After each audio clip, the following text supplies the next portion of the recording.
Hey everyone, it's Dylan with SeaTee Aquatics, and today we're talking about calcium.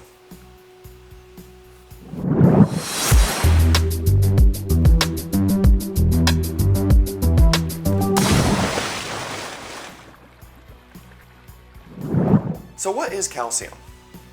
Simply put, calcium is an essential building block used by all reefs. It is an essential element that helps to build skeletons of all living things within a reef. Everything from coral to snails to clams, everything uses calcium along with alkalinity, which we talked about last week, to help to build and maintain their skeletal structure. Something like snails or clams that are considered invertebrates use the calcium to help build their shells. In our last video, we talked about alkalinity and how important it is for your reef tank. In this video, we're going to go over the next most important building block, and that is calcium. Calcium combines with alkalinity and other trace elements in order to form calcium carbonate. Calcium carbonate is the most important element in the reef, as this is what is used to help build and maintain shells and skeletal structures. It is the foundation of all reef life.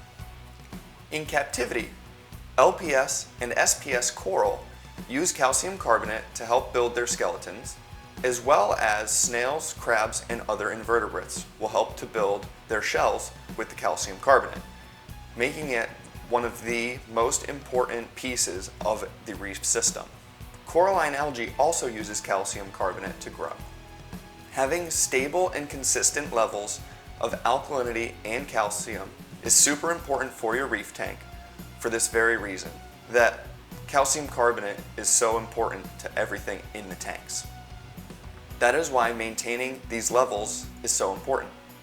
So what is an ideal range for calcium, and how do we measure it? Personally, I like to keep my calcium anywhere between 350 and 550. Although I feel that the range of 450 to 500 is most ideal. Keeping your calcium levels elevated to this, as well as keeping it balanced with your alkalinity, will provide a constant source of calcium carbonate for all of the inhabitants in the system. So how do we test calcium? Personally, my favorite test kit for testing calcium is this one from Red Sea. It is a manual test kit, a little bit different from the one that I like to use for alkalinity, as the alkalinity one gives a digital readout. That one's from Hanna Instruments. I find that the Hanna tester for calcium can be a little bit difficult to use, as there's a lot more steps, and if you're off on any step, it can give you a false reading. Something like the Red Sea kit gives a pretty consistent readout and is generally easy to read, even though it is not a digital readout as the Hanna. I like to test my calcium on a weekly basis to make sure that the levels are being maintained between water changes. On a lot of my tanks, I also have auto testers that will test the calcium once per day. This is a little bit overkill, but having that consistent reading every day helps me to also ensure that the levels stay consistent, and if anything is to go off on the daily readings, I know to test by hand to make sure that it isn't actually off in the system, and if it is, I can adjust from there. So how do we maintain calcium in our reef tank? Just like alkalinity, there are many different ways to add calcium to your reef tank. A few examples of this would be kalkwasser, a 2-part solution, or something like All-for-Reef from Tropic Marin.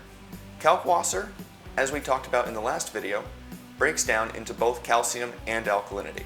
A 2-part solution, which would use one additive for alkalinity and one for calcium, end up reacting with each other and break down into calcium, alkalinity, and a final waste product, which is also salt. So using a 2-part solution may raise your salinity over time. So that's something to be aware of if you do decide to go down the route of using 2-part. Just keep an eye on your salinity and remove some salt water and top off with RO water if salinity does rise. You can also combat this by doing water changes with slightly less salinity in the water. This will help to combat the rising salinity from the 2-part. Another option for dosing calcium into your tank is a calcium reactor. This is another option similar to kalkwasser, where it adds both calcium and alkalinity to your tank with 1 part dosing. In a previous video, we have set up a calcium reactor. You could find a link to that here. Calcium reactors are a great option, and they require little to no maintenance other than filling up the CO2 tank and topping off the minerals that are breaking down in the system.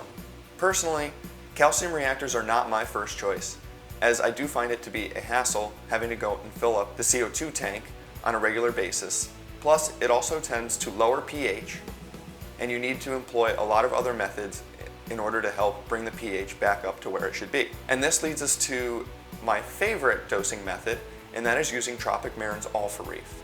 This is a 1-part solution that doses alkalinity, calcium, magnesium, and trace elements. This is a 1-part dose that handles almost everything. And then, like I said, on a weekly basis, I will test the tank, and if the calcium is off in any direction, I can then make an adjustment there. Although calcium is critical for your reef tank, I would say that it is not the most important element. Alkalinity is definitely the most important element, and therefore that is why we need to test alkalinity more often than calcium. Testing calcium on a weekly basis should be more than enough, as if the levels of calcium are a little high or a little low, it shouldn't have as much of a negative impact on the system as having alkalinity swings, which can be detrimental to the system. So there we go. Today, we've talked about calcium in the reef tank and how it affects your system overall. Hope you enjoyed what you saw, and remember, please like, subscribe, and ring the bell for notifications to join us on our journey through the sea. Or drop a comment below and let us know what you thought of the video. Thanks for watching.